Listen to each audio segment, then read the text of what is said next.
بسم الله الرحمن الرحيم. مريم غبور من النصرانية إلى الإسلام، وهي مصرية مبشرة مسيحية وأستاذة في كلية الكتاب المقدس، وحاصلة على البكالوريوس والماجستير والدكتوراه في علم اللاهوت.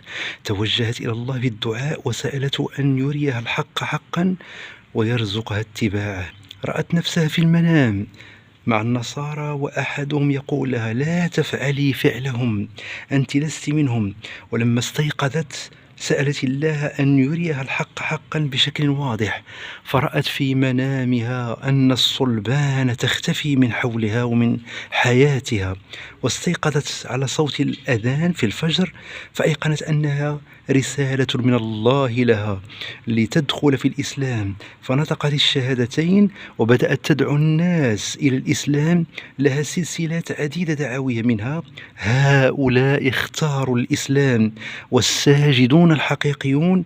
عدد كبير من النصارى دخلوا في الإسلام على يديها أو بسبب المحتوى الذي تقدمه لمتابعيها.